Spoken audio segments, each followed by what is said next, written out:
Hi guys, this is Sarah and Matt from Amateur Filmies, and today we'll be taking you through one of our latest Arrow Video pickups. So these Arrow Video and Arrow Academy titles, they will be from the most recent Christmas haul and also some Shocktober pickups and even a few from Zavvi that we got as well. So quite a wide array of films to show, and yeah, we hope you enjoy.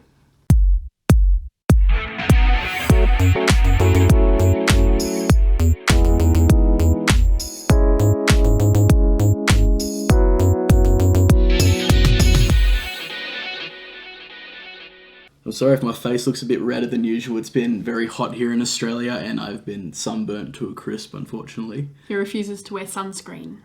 I don't refuse, I literally just, I forget every single time I go outside, so yeah, but I've learned my lesson now, so. So we're going to start off with some standard editions, and we have a couple of slipcover editions as well to show, and then we'll finish off with the box sets like usual. So the first one we have to show is Edge of the Axe. And this one's directed by Jose Larraz, who I'm very familiar with because a lot of his movies have been released recently through other boutique companies. So Arrow's put out that box set, they've put out Edge of the Axe and Deadly Manor, and I think Vinegar Syndrome put out Rest in Pieces as well, which we bought from the recent Vinegar Syndrome sale. And yeah, I watched it last night. I thought it was pretty fun.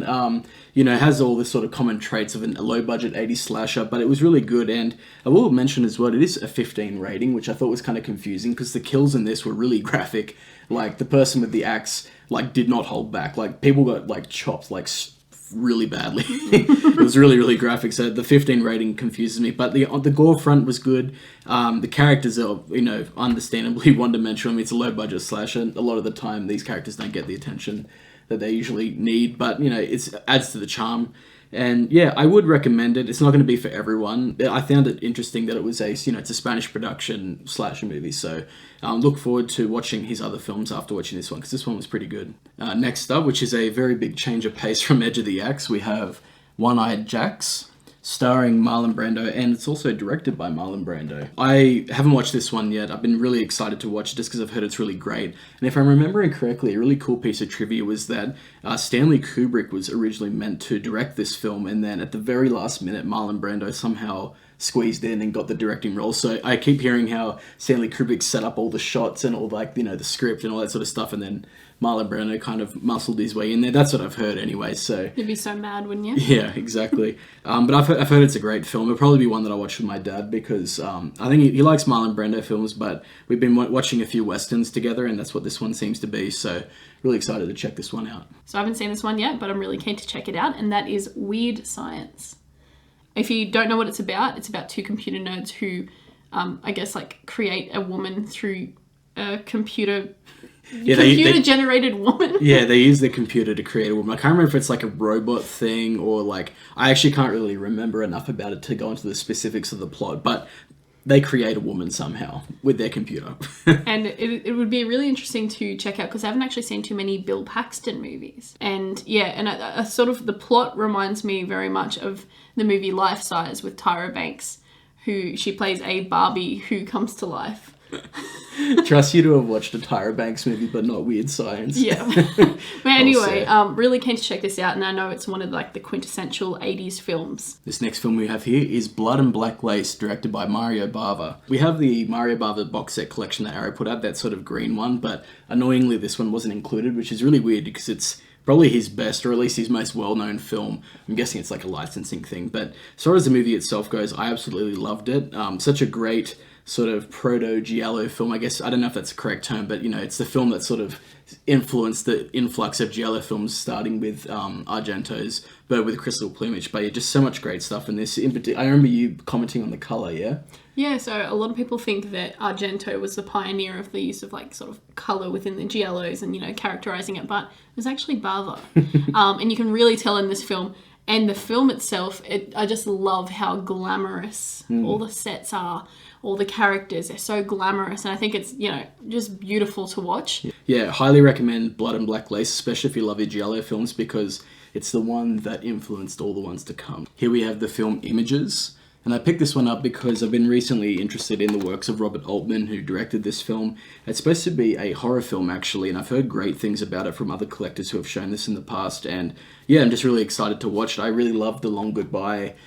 He did Three Women as well. And just, yeah, I'm sort of trying to dive into more of his filmography. And this is one that's always highly regarded, so I'm looking forward to it. So speaking of iconic 80s films, we have 16 Candles by John Hughes. I absolutely love this one. It's been years since I've seen it, I'll be honest, but I absolutely loved it. I thought it was a really quality romance film, and it had so much, it had a lot of like peppering of like humor and stuff, and, you know, different types of comedy, and as well it had that really strong 80s nostalgia. And I think Molly Ringwald, there was a reason she was cast so much in these 80s films. She brings such a, I don't know, like, she's just such a charming actress. And yeah, perfect film. You really need to check this one out. I need to watch this one and The Breakfast Club as well. Oh my God. I've never seen The Breakfast Club, which is another big cinema sin, I think. This next one's an Arrow Academy title, and that is The Third Murder. And I wanted to get this one because it's directed by, I'm going to butcher his name, Hirokazu Koreeda. I think that's how you pronounce his name.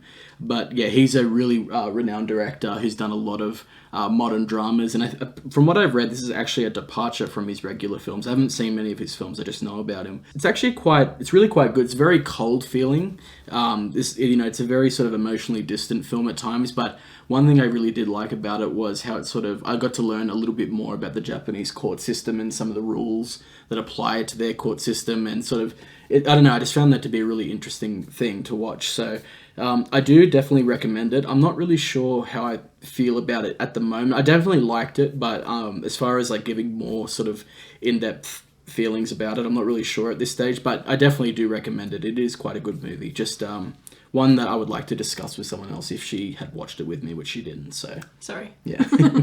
This next one's also an Arrow Academy title, and that is Le Grand Buffet.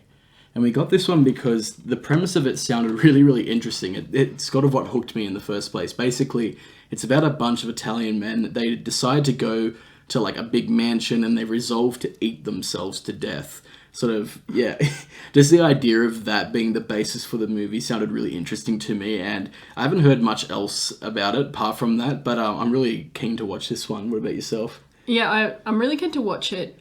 It sounds grotesque, and without seeing this movie or knowing really anything about it, the plot sort of feels similar in tone to The Cook, the Thief, his wife and her lover.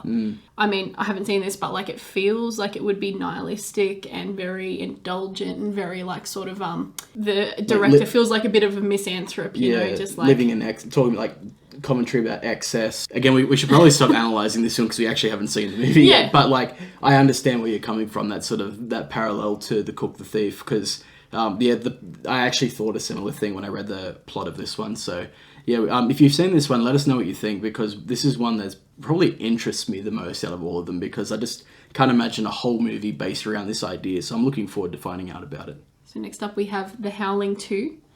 This is obviously the sequel to The Howling, which was actually, you know, a pretty decent, you know, werewolf film. It was one of the quintessential werewolf films of the 80s, I guess you would say. Mm-hmm. This one definitely, I haven't seen it, but I know that it's definitely not supposed to be as good. It's actually supposed to be pretty bad, but it does star Christopher Lee, so it's got a few things going for it. It's got one thing going for it. Yeah, I haven't seen this one either. Just as Sarah said, like I really like The Howling, so it makes sense for us to check out The Howling too, even though I've heard terrible things about it. This is another Arrow Academy title. We have The Sweet Smell of Success. And this is a brilliant movie. It came out in 1957. It stars Tony Curtis and Burt Lancaster. And yeah, I really, really like this one. We got it a while ago. Again, you didn't watch this one with me, but I think you would have really liked this one. It's set in New York City, and I really liked the sort of portrayal of New York City. It sort of showed the underground, the underside of it, I guess. But like at the same time, like the people that we're viewing the movie, like the perspective that we're viewing the movie from, they're sort of media mogul types. But I really like the dialogue and the way the film is written, and the direction is great as well. I could talk about this film quite a lot, I think, and I'm looking forward to rewatching it in the near future, because it really is a great movie that I think you will like. We have the One Missed Call trilogy. And the first One Missed Call film is actually directed by legendary director Takashi Miike. And I feel like this is definitely a different film for him. it feels a little bit more mainstream compared to other films that he's done, because, you know, he's known for his extreme sort of cinema. Yeah. But the first one, we haven't seen the other two yet, but we want to. The first one was absolutely brilliant. I thought it was pretty scary. You agreed too, Yeah, right? the last act in particular was the creepiest to me, and I love the concept behind it as well. I was familiar with the American remake, which I remember not liking one bit, but, you know, Takashi Miike is my mensch, so I knew that I had to check out the first one. You've got that apparition sort of ghost thing that's very creepy, but the way they move is terrifying and really unsettling, even though they appear normal. And I feel like a lot of early 2000s Japanese directors nailed the movement of actors to sort of portray like almost like supernatural beings without going, like, using too much technology. They use movement to sort of exacerbate the scare factor. Hey? Yeah, I mean, biggest example is Sadako in Ring. Of course, Just terrifying. And I think while I think Ring is obviously superior personally, this is a brilliant horror film that I reckon anyone should check out. Here we have the film The Apartment, which is another Arrow Academy release. And I love this movie. This was one of those, this sounds dumb, but, like, I put off buying this movie even though I knew how brilliant it was supposed to be, because I was holding out hope that I would find the box set for a really cheap price. I've made the decision for a few other movies where I'm just going to pick up the standard reissues of them, because I love Arrow Video box sets and I wish I could have the original one, but, like, getting the original pressing of this box set is like going to send me back like over $100-$150, so can't justify it. But anyway, all that aside, glad to have finally just pulled the trigger on the movie. I really loved it. It's directed by Billy Wilder and stars Jack Lemmon, who I recently praised for his role in The China Syndrome, which I thought was brilliant, and he's great in this one as well. There's something really charming to this movie. It has a lot of lighthearted comedy in it, but it does delve into some more darker territory, I would say. Just overall great premise for a movie that I do highly recommend you guys check out. It's supposed to, you know, it's got a legacy. It's a brilliant movie, and I definitely want to watch more of Billy Wilder's films, because he's just done so many great movies that I just haven't seen. So looking forward to doing that. But in the meantime, this one is great. So next up we have Satanic Panic, starring Rebecca Romaine and Jerry O'Connell. This film is actually produced by Fangoria. And we first heard about this film when it was doing the rounds at the Sydney Underground Film Festival a few years back. We didn't get a chance to watch it then, and we still haven't watched it, but hopefully we can watch it in the next few days. If he has the time. Of course. It's about a pizza suit delivery girl who gets sort of roped into a satanic ritual with some rich customers in the rich part of town. And that's pretty much all we know about it. From the looks of it, it seems very camp, very gory. I get sort of babysitter vibes, like The Babysitter on Netflix, but I could be very off. So yeah, can't wait to check this one out. So we've got 2 slipcover releases, and this is the first one. This one is Dream Demon, and I absolutely love the design of this slipcover. It looks absolutely gorgeous. I'll be up front, this is one that I purely blind bought. It was on special, it was one of their new releases, and I liked the sound of the plot. I've said that a few times this video, but the premise is usually what sells me on a movie in the first place. But from my understanding, this feels like a 80s ripoff of A Nightmare on Elm Street, or at least it was heavily inspired by A Nightmare on Elm Street, because I know a big part of the movie is about a woman who has terrifying nightmares, and it's got something to do with whether or not what's happening in her dreams is impacting her real life. It's something like that. But as I said, this was a complete blind buy for me, but I've heard pretty good things about it, and, I'm just happy to have a great looking edition like this in the collection. So, I wanted to watch it in time for the video to be able to talk more about it, but I imagine we'll watch it the next few days as well. So, yeah, looking forward to it. So the next one is Zombie for Sale. And this one came highly recommended from everyone who'd ever mentioned it. I did a underrated zombie movies video a few videos back, and a lot of people commented saying that this was one of their favourite underrated zombie movies. And this only came out last year as well, and it was so brilliant. Like, it started off pretty slow, to be honest, and then it just started to pick up, and it just got more interesting as it went on, and there were twists and turns, and I thought it was brilliant. And then there was, it featured a lot of classic sort of Korean humor and a lot of nerve-wracking moments where a character keeps putting themselves into really sort of awful situations, and this family can't dig themselves out of it.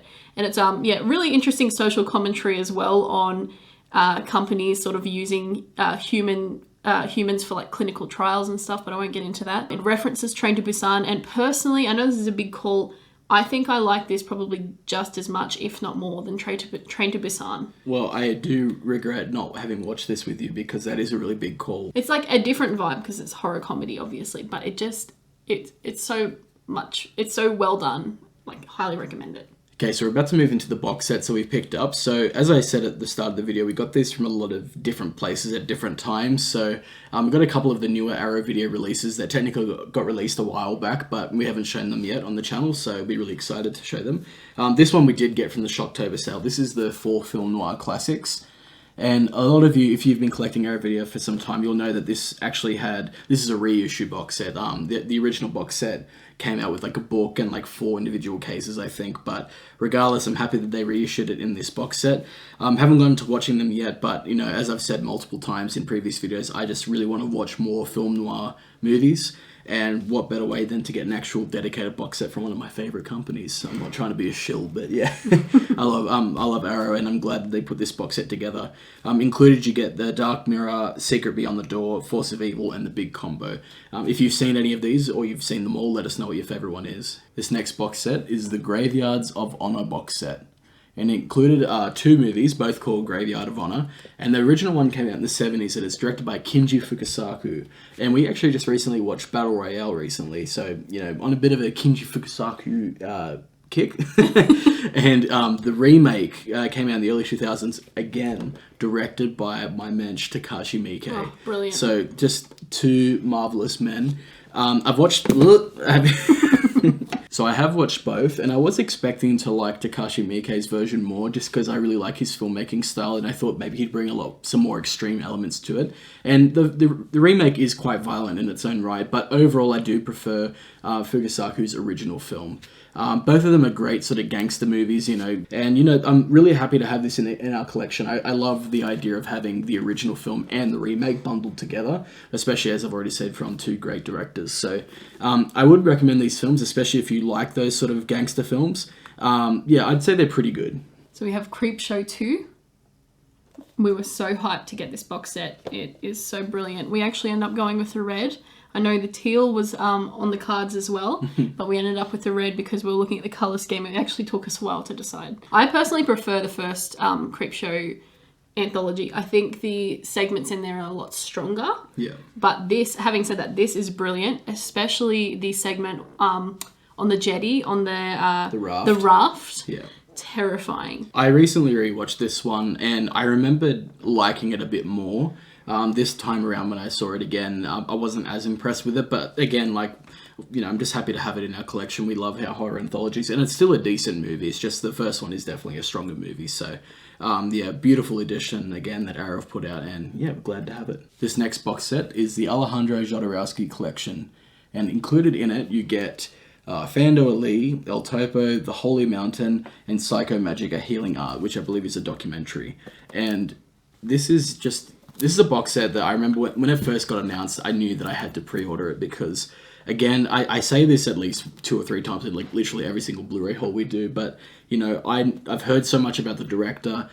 He's supposed to be such an experimental filmmaker. We recently got Santa Sangre as well, and I knew that would be a nice companion piece to this box set as well. So we've definitely got a good start as far as, you know, diving into his works. I remember I first heard about El Topo and The Holy Mountain like easily over 10 years ago. Like, they're such well-known films, and apparently his visual style is just really unique and like really creative. And he was actually supposed to direct Dune actually at one point. And there's like I remember there's like a whole story, and I think even a documentary about how that project fell through. But regardless, you know, I'm really looking forward to digging into these movies. I'll probably watch them in chronological order. And then, yeah, no, it should be great. So really happy to have this box set. And so the last release we have for this haul is the box set Solid Metal Nightmares, the films of Shinya Sukamoto. And even though I haven't watched all of the films in this box set yet, this is still one of my favorite releases of the year. I absolutely love how comprehensive this set is and how many films are included. In this box set, you get Tetsuo the Iron Man, Tetsuo 2 Body Hammer, The Adventure of Denshu Kozo, Tokyo Fist, Bullet Ballet, A Snake of June, Vital, Haze, Kotoko, and Killing. I think that some of those are short films, but there are a lot of those are feature films, and I've loved what I've watched so far. I've been a big fan of Tetsuo for quite a long time now, and just having it in a box set is just such a great thing for me. And I actually quite liked Tetsuo 2 Body Hammer as well, even though it's not quite as good as the first one. I just love how just whacked it is. And whacked is the word that you can use to describe Shinya Sukamoto, at least based on the films of his that I've watched so far. Again, as I sort of said with Alejandro Jodorowsky, Shinya Sukamoto has such a really unique visual style, and the way he tells a story is so unique and just different. And a lot of the plots in his movies are just so crazy. But even like films like Tokyo Fist, which has a traditionally normal plot, it's how he approaches the film itself that makes it so imaginative and memorable. And I'm just cannot wait to get through these films. I think I'm going to be watching Bullet Ballet next, we also recently ordered Gemini, which is one of the films that wasn't included in this box set. Beautiful box set. I think it's out of print now, but if you can get your hands on it, I really highly recommend it. So that's the end of our Arrow Academy and Arrow Video Blu-ray haul. Thank you very much for watching if you stuck with us, and we hope we have influenced you to purchase some of these editions. Some of them are definitely worth the purchase. Also, if you like this video, please consider subscribing. We have a lot more videos that are like this one, and we plan to release a lot more. Plus, we're getting very close to the 1,000 subscriber count, and it would really mean a lot if you could subscribe to us. And we really appreciate those who have already subscribed to us and who comment on our videos and like our videos. We thank you very much for that. As always, let us know what you think of the movies that we chose, what you think of them, and if you have any recommendations for future pickups. We always love hearing what you guys think. And yeah, we really appreciate you watching, and we'll see you in the next video.